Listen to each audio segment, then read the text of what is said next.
Welcome to Talking Heads on USA Global TV, starring the one and only wonderful Dr. JACALYN. It's a prestigious place where world-class influencers and experts meet, and where you'll find the most trusted advisors and coaches for all things in life and business. Visit usaglobaltv.com to sign up for our newsletter, get the value you need, and be first in line to learn about events and giveaways and other valuable content. Connect with us. Email Dr. JACALYN at usaglobaltv.com to talk about how you can become part of USA Global TV. That's USA Global TV, where the doctor is always in. Hello and welcome to USA Global TV and Radio. So excited to have you here with us. Happy Wednesday, or maybe it's happy Thursday, wherever you are. I'm Dr. JACALYN KERBECK, and our show today is the art in creating mental health wealth. Joining me, we have so many wonderful people backstage, but first let's bring out my co-host and friend, JENETTA Barry, founder of the Epiphany Process and World Jenny's Day. Hi there, welcome. Hello. Hi, Dr. JACALYN. Wow, have we got an amazing show today. I can't wait to introduce our guests. But before we do, a little bit of background on the Epiphany Process and World Jenny's Day and why this show exists, really. And that's because I used to be a motivational speaker, and then I went into my intuitive side to try and expand in helping people and really succeed in what I really held to heart. And at the time that I was experimenting with all of that, my greatest life test happened when I lost my 16-year-old daughter to suicide after she and I had an argument. And I nearly lost the plot several times and ended my life. And I knew I had to find ways to accurately get through it. After much research and studying, I came up with the Epiphany Process, which obviously I walked the walk and talked the talk with. And I've helped thousands of people all over the world online now for 14, 15 years. And on top of it, we realized Jenny had died on World Mental Health Day, which is the 10th of October. So we've taken World Mental Health Day and included World Jenny's Day into the day. And we use theatre and the arts to normalize conversations around depression and suicide. And the day itself is a celebration of mental health wellness. And it's proved very popular. We've got this year being platformed here on the USA Global TV and Radio platform. So it's with great honor and privilege to be able to expand it even more this year and start new conversations.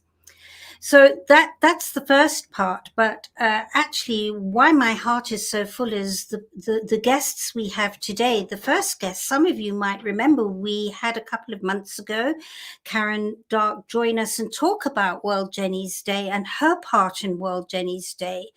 And in actual fact, she's cycling for World Jenny's Day in Kenya in August this year as part of our fundraiser, and she's one of World Jenny's Day ambassadors. But today we go into Karen's world and what is close to her heart, and what an amazing expedition she is undertaking and training for as we speak. So I'm going to give a bit of background on Karen before we go into it and the project itself. They're actually planning a world first journey to the South Pole with Karen with special equipment, because Karen is renowned as Britain's paraplegic gold medalist. She won gold at the Rio Games. And what an amazing, amazing lady. I'm not going to say too much about Karen because we're going to show a video now that gives you a wonderful insight into this.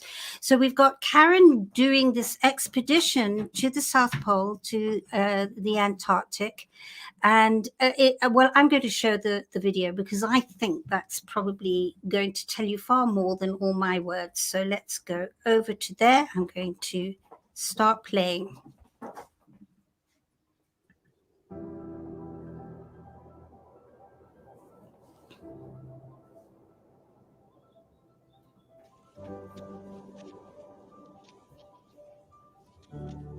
I'm Karen Darke. I'm a former Paralympic hand cyclist, so I'm paralysed from the chest down, and for the last 14 years I've been with the Paralympic cycling team.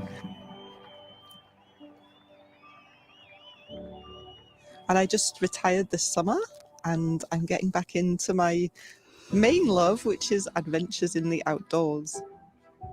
We're in Norway, and it's the first time we've been able to train for a few years for the Pole of Possibility, which is a project to go to the South Pole in Antarctica, obviously, and to ski the last few degrees across the Antarctic plateau to the South Pole with Iona, who is a young Scottish girl from the Polar Academy, and we've become friends and have this dream and this plan to create the Pole of Possibility together at the South Pole. I have previously been a graduate of the Polar Academy, which is a charity that takes shy kids up to Greenland and does a 10-day expedition with them. It changes lives. I was also in the Manchester Arena attack that happened in May 2017, but through the Polar Academy and mental resilience that I gained from the expedition, that really helped me through the post-trauma and the aftermath of Manchester. And through exploration, I have now become a member of the Explorers Club, and I'm really proud of that.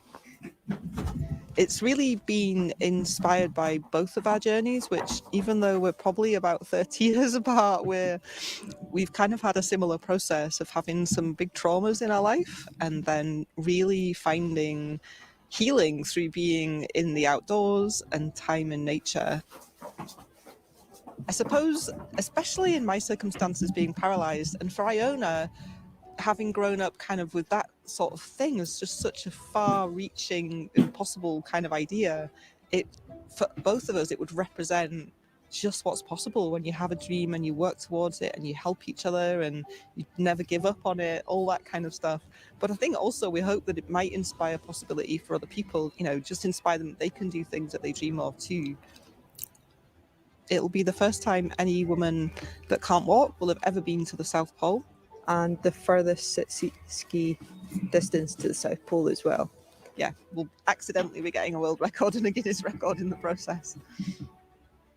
So the team is going to be Iona and myself, Mike doing some filming, and then we'll have a guide. We're not sure who the guide's going to be yet, but we just recognise that my circumstances where I'm a little bit more vulnerable, not being able to walk, that we do need someone extra who's really skilled, so we'll have a guide with us as well. Why is a really good question that I've asked lots of times. I think it's twofold. One is personal, that nature, wilderness is so incredible, and to have that experience with Iona and to take a journey together, really understanding the power of team, of goal, of nature, of wilderness to help us is special. And hopefully through us exploring that together in Antarctica, which is the ultimate wilderness, we'll be able to share with other people some of our stories and the journey and the power of nature, and inspire other people to turn to the outdoors to find that same wellness and healing for themselves, and to respect the environment, because we need to do that to save this planet as well.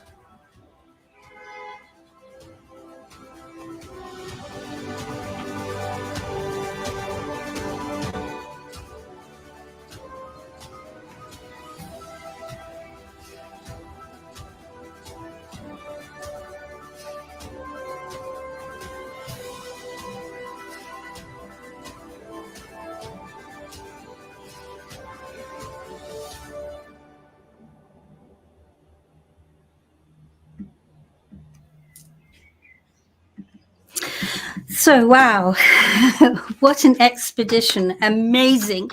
And I'm so looking forward to doing a little bit of Karen's backstory on the other expedition she's done that's brought her to this one and why. So without any more delay, ladies and gentlemen, viewers and listeners, Karen Darke and Iona Summerville, welcome to you both. Welcome. Hello. Thank you. Oh my gosh, that video, the two of you together just like brought tears to my eyes. It's so special. It brought tears to mine as well on a number of occasions for different reasons.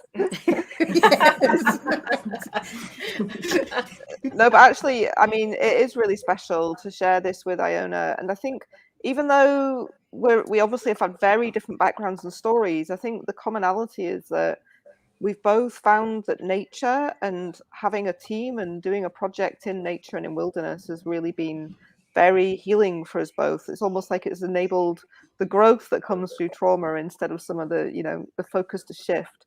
I don't know. What would you say about that, Iona? Yeah, definitely. Just for me, getting out in nature helps my mental health tremendously. And being with Karen and Mike and the team is my mental health's just increased so much. You've been to Norway how many times now to train?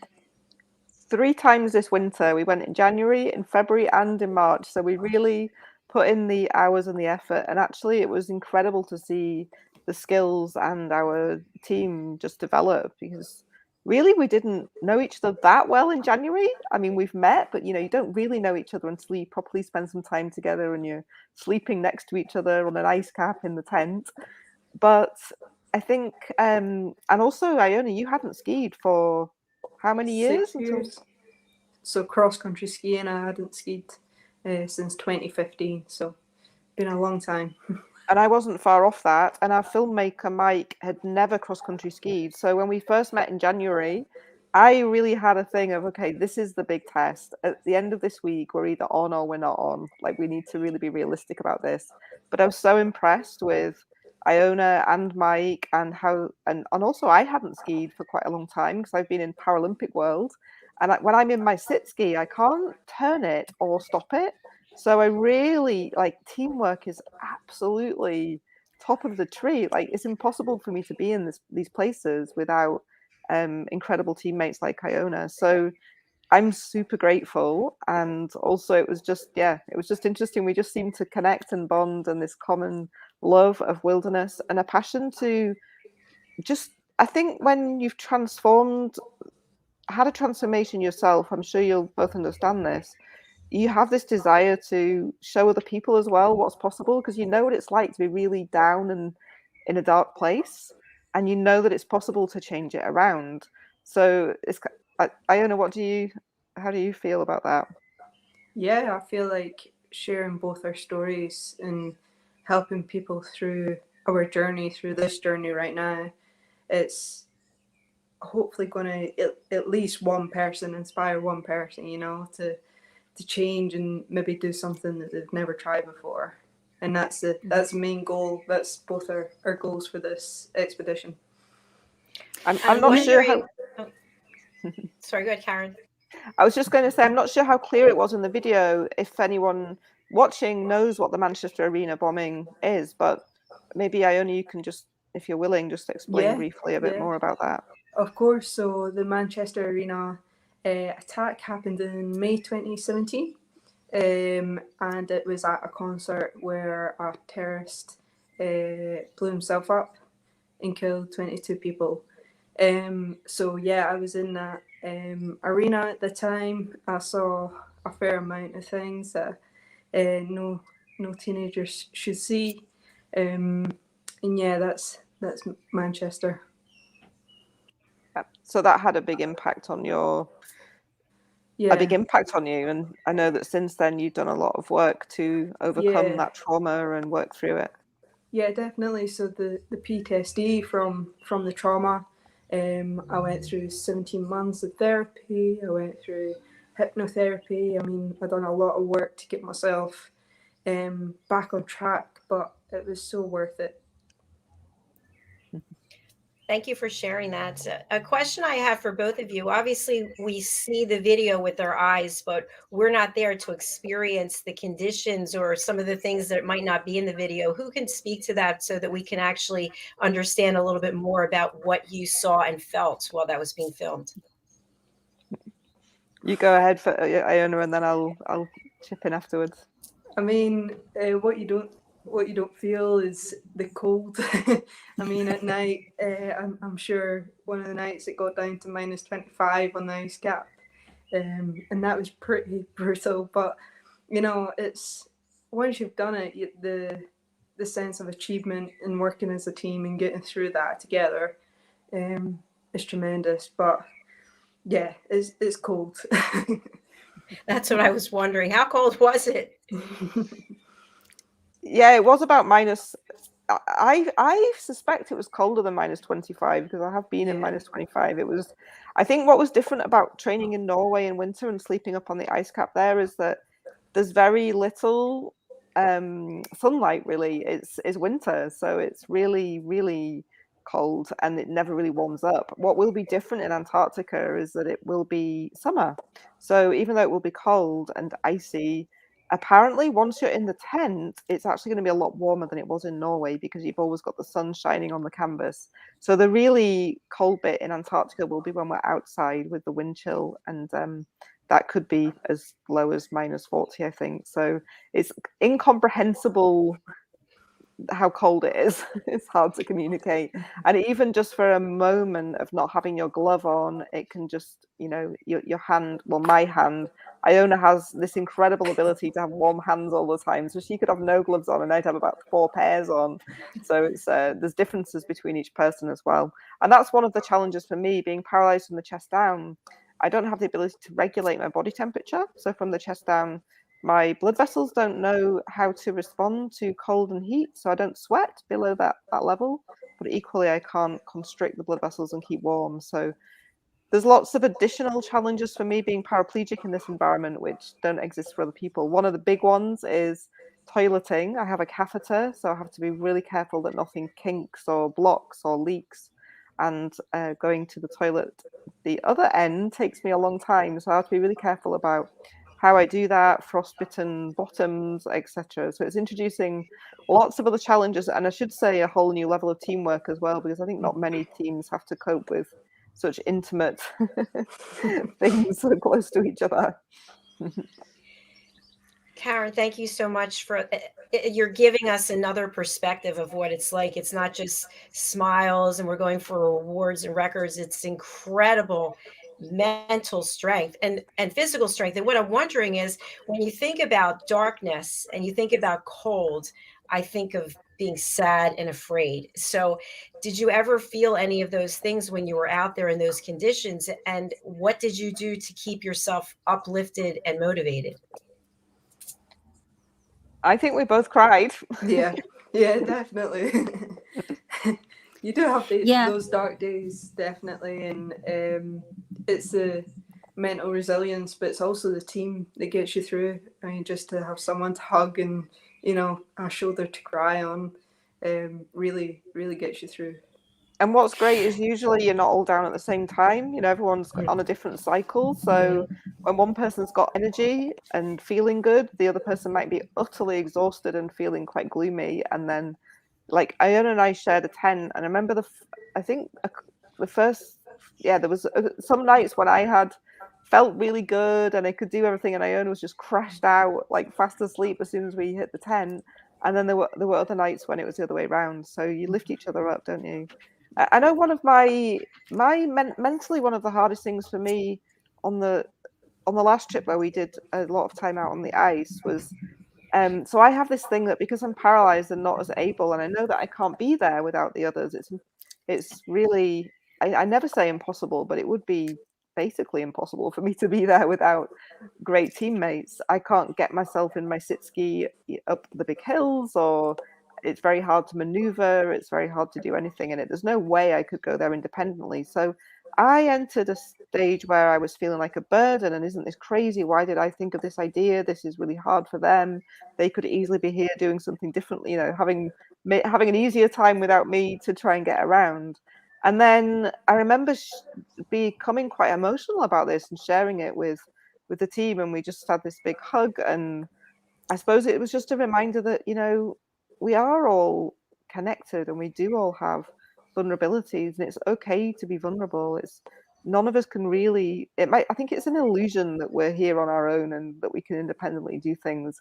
We are interdependent, we are interconnected, and so it was just that reminder of that. And I think when you're in a beautiful place, like an expansive ice cap, the place we were in is Europe's or Northern Europe's biggest wilderness expanse up on the ice cap.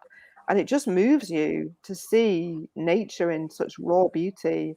And it is dangerous, but at the same time, it's just absolutely pristine and beautiful. And it really moves your soul to a different place.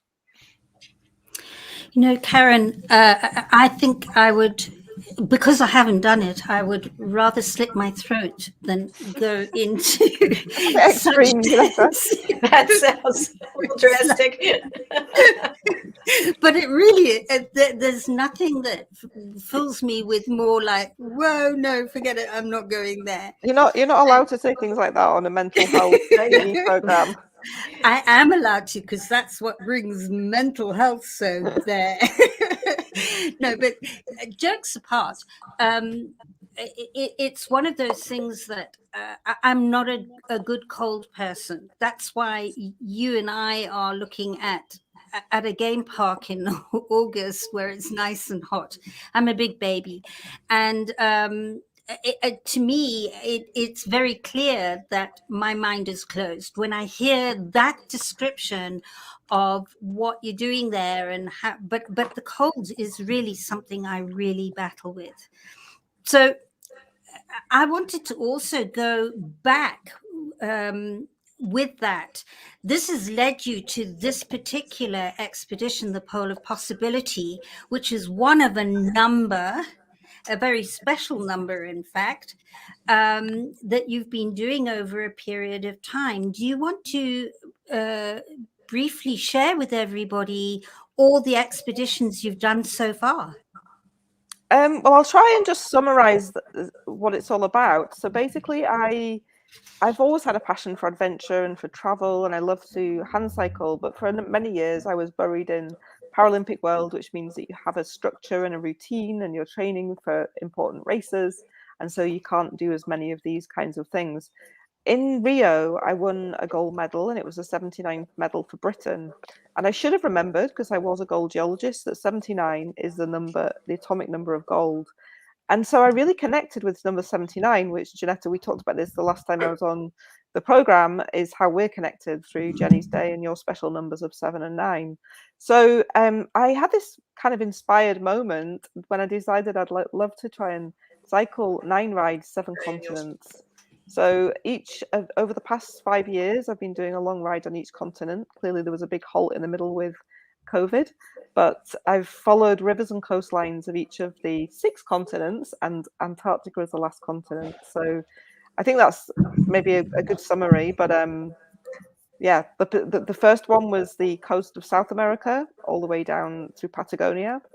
The second one was the coast of North America, so from Canada to Mexico, following the Pacific coast. The third one was following Australia's longest river, the Murray River, from its source in the Snowy Mountains to the sea near Adelaide. The next one was to follow the river Ganges from its source in the Himalayas to its Sacred Heart in Varanasi. The next one was Ethiopia, so cycling through the water towers of Africa, because the mountains of Ethiopia are up at high altitude, and apparently most of the water of Africa comes from there. So I took a big journey in those mountains. And then the last one I did was following the Atlantic coast all through Europe, down from northern France all the way through to Spain and to the sacred city of Santiago de Compostela, so following a pilgrimage route. So the Antarctica, there was a Landspeed record in the middle, a Guinness record with a bunch of university students who designed a special hand bike in the Nevada desert. And then there was obviously the Rio Gold, and then this journey in Antarctica. So 7 continents, 9 rides.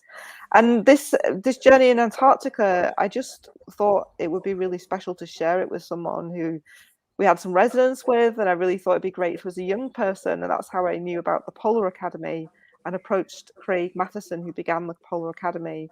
And he instantly said, I think you'd love Iona, and it'd be great to do it with her. So that's how we came to be together on this project. I'm just speechless. I mean, I walked to the end of the driveway and but you know what? It leads into a whole different conversation, because when I look back at things I've done, I can't believe it either, because they were all very spontaneous journeys. We didn't have any support crew. Nothing was really that planned, apart from turn up in this city and fly back from this other place. And I just talked about it to people that I met. And so each journey, different people have come with me, people who've never done anything like that before. So it's been really special just seeing the world through other people's eyes, and also for them to have that experience of doing something. You know, most of the trips I've done with people who have never cycled before, they've lacked self-confidence. You know, they suddenly just stop and go, oh my goodness, I'm even inspiring myself. I can't believe I'm doing this. And it's been incredible to see that. And I suppose that's what makes it interesting for me, because I'm not really, I mean, I love to do it, but I'm not interested in doing these things to tell people about what I've done. It's like there's some greater meaning behind it, which is what I'm always looking for. What's the purpose, the learning, the fun? And I've not really gone in there with some grand master design about any of this stuff. It's just unfolded, which is what's so kind of nice about it. It's almost like I've called the project Quest 79, and so also alongside it, many other people have been getting involved with doing a quest that's more feasible for them. So everything from someone eating 79 different fruits and vegetables, one a day for a different one every day for 79 days, to 79 days of self-care, just taking time for themselves to be nicer to themselves every day. 79 days of giving more love out into the world and being kind to other people. Like so many just different things. And I think all of them have been about improving wellness, people's personal health and the health of those around them, the health of our planet. We've got an incredible woman in her 70s who picks up litter every day for 79 minutes a day, and she's been doing it for forever, as long as I've known her now. And now she's inspired me, so I'm actually out picking up litter at the moment. Every day I'm out collecting litter, and it's just, I think, a really great way to appreciate our planet and to just change things. If we can just do one small thing differently that helps the world to be a better place, if we all did that, what kind of, you know, that would have a really massive impact. So that's what we're trying to encourage people to do. Iona, thank you. Oh, go ahead. Iona, I wanted to ask you, with you being with the Polar Academy, do you have a particular story of somebody that has really benefited to a point where you go, wow, that was beyond all expectation? Do you have a story? Yeah, I do. I've got one of a girl that I was on a beach in St Andrews one day up in Scotland, and I was talking about my story to her and her mum, and it was to do with the Polar Academy training. So they do tire hauling on St Andrews Beach, and they just happened to be there, and they were asking about what they were doing, and I told my story, and this girl had no confidence, had no self-esteem. But then she went on and she spoke to her head teacher about what the Polar Academy does. And she then got the Polar Academy to do her high school. And she managed to be on the expedition team and, yeah, changed her life and 9 other kids' lives as well. And is that not the school, Iona, that then went on to feature in a BBC documentary, Yeah, a four-part series about the impact that the project had on the young people at the school? Yeah, that's correct. It's called the Arctic Academy on BBC. Wow. Yeah, I went to the launch of that, to the what do you call it, like the premiere night of that, yeah. And it was just incredible to meet all the young people that were there and their families and the impact it was having. And I think it's just a reminder that when we do one thing differently ourselves, it spreads. It can't help but impact those around us, and it goes from a tiny little nucleus to, you know, just spreads around the world. I feel like there are so many themes here that we could drill down into, but we don't have time for each and every one of them. But I just want to respect that, you know, what you're doing and what you're doing together is absolutely incredible and fantastic. And aside from the physical and the mental challenges, I know that there also is the business aspect of it. I saw you have some sponsors, and I'm sure that there's some funds that need to be raised. What can we do to help?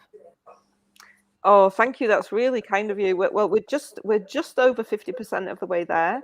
We need to raise the best part of £200,000, and we're just over the 100,000 mark. We've got Clnical, a French business, who have become a major sponsor, so they've put up about half of what we have so far, and some other foundations and smaller sponsors who've put in various chunks of money. So we're really grateful to everybody that's supporting us. And yeah, we are still looking at raising around another £90,000. So if anybody is listening and thinks the business could connect with this, it would be incredible to get in touch. We're offering different benefits, from logos on the flag at the South Pole to logos on clothing and the sledges that we'll tow, to credits in the film that we're producing. There'll be a film about the project, which we hope will go on to a major channel. And we're working on that, and things are looking pretty positive. Iona and I are available to give talks to businesses. So there's lots of different aspects and things we can offer to anyone listening who thinks this could be good for them or for their business to be involved. And also any young people listening, we're really keen to connect schools into the project. This is, the real purpose of this is about, I think I speak for Iona as well. You can share afterwards, Iona. I think we're really motivated by how this can help other people and what the impact it can have. So anyone that's listening that feels some resonance, please get in touch. It'd be really good to see how we can connect in and support you and spread the word. Iona? Karen, while I have you on Spotlight, is it possible for you to share with people who are watching or listening, what are some of the packages, or is there a minimum amount that people have to donate? There is no minimum amount for businesses, though, really, because we don't want to dilute the exposure too much. So the minimum donation we've had from businesses has been £10,000, and the maximum so far has been 50. So we have different packages. Altogether, we're looking for another 90. And yeah, I don't want to kind of go into any more detail, really, but we're open to anyone who's interested to come along. And really, we're about giving back.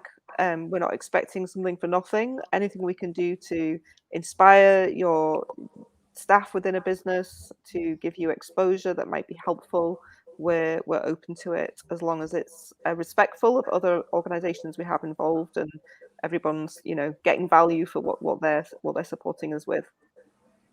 And it looks like people can go to quest79.com, and then they are forwarded to justgiving.com. Is that correct?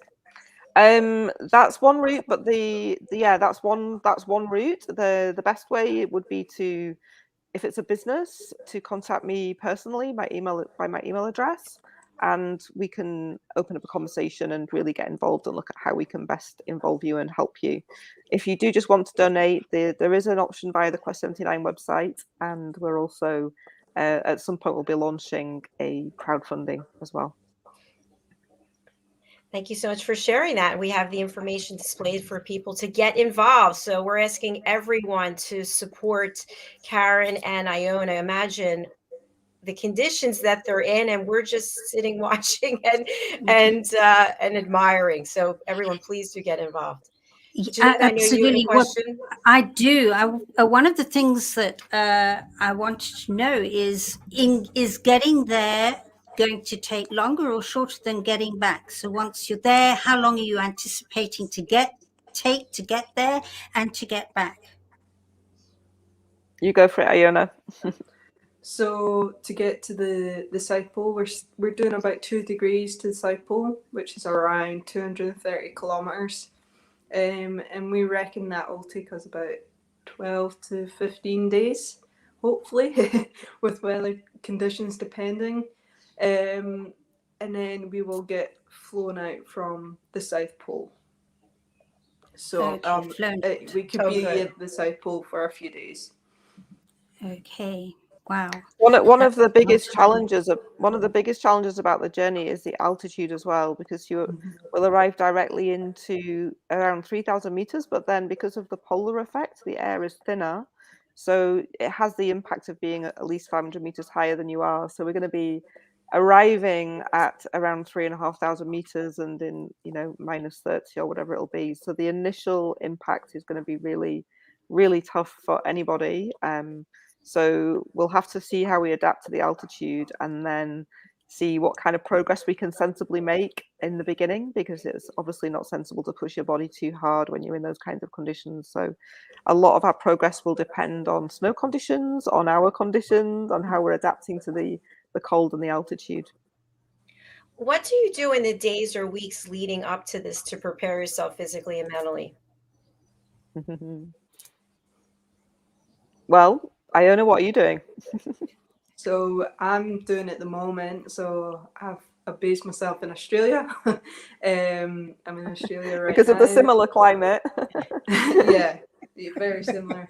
And I am doing about 2 hours of training each day. So at the gym, tire hauling on the beaches, just different things, like even just loading up a rucksack with water bottles just to get the weight training in, just walking about, and things like that. So mentally, it's just reminding yourself why you're doing it, why I'm the purpose, why I'm on the team, and everything like that. Thank you. And yeah, similarly, I'm hand cycling for strength and cardio fitness, and then I go in my wheelchair with ski poles, which people look at you very strangely when there's no snow around and you're skiing around in a wheelchair. But I actually introduced another wheelchair user to this sport yesterday, and he loved it so much that he's already bought himself some ski poles. So it's a great way to train the muscles that I need to train for Antarctica when there's no snow around. And again, the gym. And mentally, like Iona said, I think the most important thing is, well, I find two things really helpful. One is knowing why you're doing it. It's exactly what Iona said, that intrinsic motivation. When you can remind yourself that this could really have a great impact for just even one person, it makes it all worthwhile. And the other thing is about being curious. So whenever I'm really struggling, I once skied across the Greenland ice cap and found that really challenging mentally. But I just kept asking myself questions. I wonder what will happen next. I've never felt this bad before. I wonder how this will go. And there's a lot of research that shows that when we're curious, it releases dopamine into our brain, and that instantly makes us feel better. So a great technique is just to keep asking the curious questions, and that can get you through all sorts of tricky things. I just love want to that. share. You go first. I'll go. Oh, I was just going to say, I've had two experiences skiing. One, I was in Vermont and someone knocked me down, and then the two of us rolled down the hill into someone else, and then the three of us, that was it. And then the other time I went cross country skiing, I think in Colorado, and the difference was that they already had tracks, so the skis go in the tracks and you sort of go full steam ahead like you're in, and it was hard. You don't have any tracks, so you have to literally make your own, which has to be twice as difficult. Well, we did have an experience in January when we were first training, crossing frozen lakes and really quite tough snow conditions. And I think you can see that in the video, because most of that was filmed in January. And I think, Iona, maybe you can comment, but you had me on behind you at that point, and we didn't even have the sledge, which will be loaded up with about 90 kilograms. So that wasn't even in the equation then. But no, it's hard, especially with no tracks, and there also be, I can never say the word, Karen, you know the word, starts with the waves in the snow. Sastrugi. That's the one. So Antarctica the wind blows waves in the snow, much like waves on the sea, but they're frozen. So it makes it very tough, undulating, hard ice to cross. Like very uneven ground. So even with that, it's difficult as well. So yeah, it's hard. Yeah. And what about creatures that live there? Sorry, Jeanette. Are there any? Do any wonderful creatures live there, or it's too cold? It's too cold and too high. Apparently, the biggest mammal there is something like someone told me the other day. It's like a bacteria. There's obviously penguins on the coast of Antarctica, but we don't expect to see any in the middle. But we are doing some research as well. We're really lucky to have had a new team member who hopefully, if we raise funds, will be able to join us. And he is a professor of environmental economics and climate change research. So we're going to be doing some research around the value of nature, as well as taking some samples while we're there to look at the impact of the amount of pollution that's on the ice, to see how that might be impacting climate change. So a couple of great environmental research projects that will hopefully they will if we're able to raise the funds for the professor to come with us. It'll be incredible to get that research out there and to really demonstrate more about the value of wilderness and wild spaces like Antarctica. Wow. That is absolutely amazing. It's very clear that the impact of this is really going to go down for many years, not just that it's an expedition, because things like that, apart from the impact it'll have on people who go, well, if they can do it, I can do anything. And that's huge. But the impact of that... And sorry to interrupt you, Antarctica, it's such a unique and special continent. It's been under the Antarctic Treaty to protect it for many years, but that does expire. And if we don't respect these big natural places on the earth, it's like, I believe we have a symbiotic relationship with nature. It helps us. There's proven evidence that it helps our mental health and well-being through the essential oils that trees release, through the shapes in nature, the fractal shapes, and how they help and resonate with our body to heal us. So if we don't protect these places, we are on a slippery slope. So I think part of our message is about that value of nature and how we can respect it and be grateful for it and look after it better than we do, so that we can also feel the benefits of that. This adventure, this expedition is so multi-dimensional. It's really, I feel like you're heroes. Heroines? What's the word? Heroines. Yes. I don't know about that. We're lucky. I mean, it's a privilege, isn't it, Iona, to share this together and to be able to... How many people get to visit this continent? Mm-hmm. So we don't take it lightly. And there's been a lot of questions about the impact of going, of the travel to get there and the impact of that. So we're really determined. Well, our expedition will be carbon negative. There's no question about it. But also, I think we have to give something back to the world from it, because the privilege of going there is not to be taken for granted. How will you and your team stay in contact with the rest of the world? Because I'm imagining there's no charging stations for any type of devices, and I don't have any battery packs or something you can bring, but is there a plan for that? There's satellite phones, so we will be able to contact via that. Obviously, it's hugely expensive for any minutes you spend on a satellite phone. So our contact whilst we're there will be very minimal, but we will find ways to share the story. That's why we want to make a film about it, so we can really share that impact and the journey with others. How much are you interacting with South Africa and their station there? Does Australia have one as well? We won't be going to any of the national stations of any countries. We'll be starting actually at 79 degrees latitude, and 79. And that coincidentally there's a base there which is for expeditions which are non-scientific or non-connected to governmental research. So it's where independent people can go into, and it was just a coincidence that it's at 79 degrees. Amazing. It's absolutely incredible story.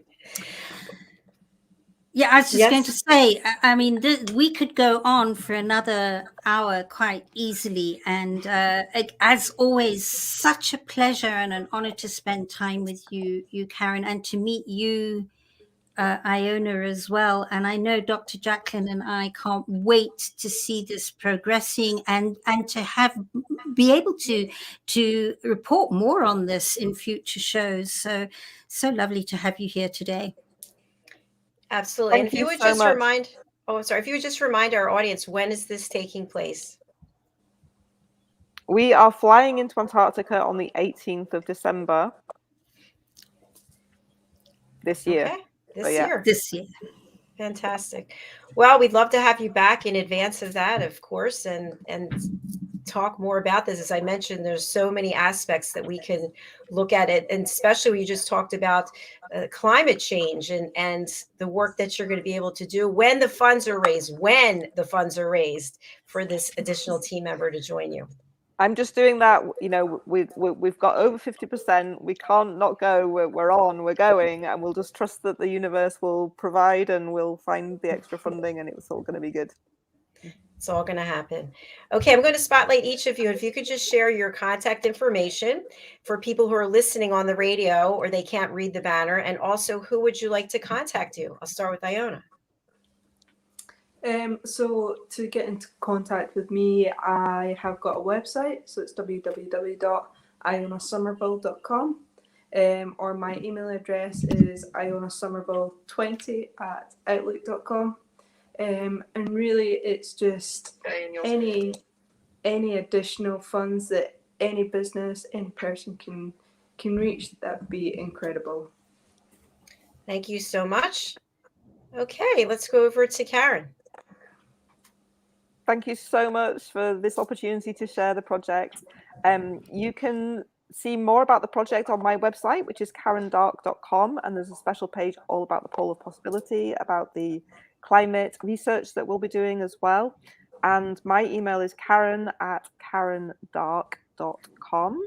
So exactly as Iona said, anybody that's interested, please get in touch. We would love to hear from you. Whether you're an individual, a school, a family, or a business, please get in touch, and we'd love to explore how we can connect you in and be part of this project with us. Thanks. And for our listeners, Karen Darke, Darke is with an E. DARKE. Yeah. Thank you very much. And JENETTA, I'm going to spotlight you as we close out the show. Thank you. Yeah, so anybody that would like to know how to move forward and speak from a place of feeling certain and clear and focused when dealing with issues in your life, and who of us aren't? We're all dealing with issues, especially post-COVID. If you find it difficult to express yourself or to deal with the way you interact with people when you're under stress or challenged, then please do step forward. The Epiphany process has some wonderful skills and techniques and questions to be able to peel away excessive emotions and thoughts that really distract you from being clear and certain. And you can get hold of me at JENETTA Barry at theepiphanyprocess.com. And if you'd like to know more about World Jenny's Day, it's worldjennysday.com. Thank you very much, JENETTA. All right, we are all signing off for now. We're coming right back with our next show, which is The Talking Heads, and our expert presenter today is Diane Floyd-Bain. So we'll look forward to seeing you then. Bye, everyone. Bye.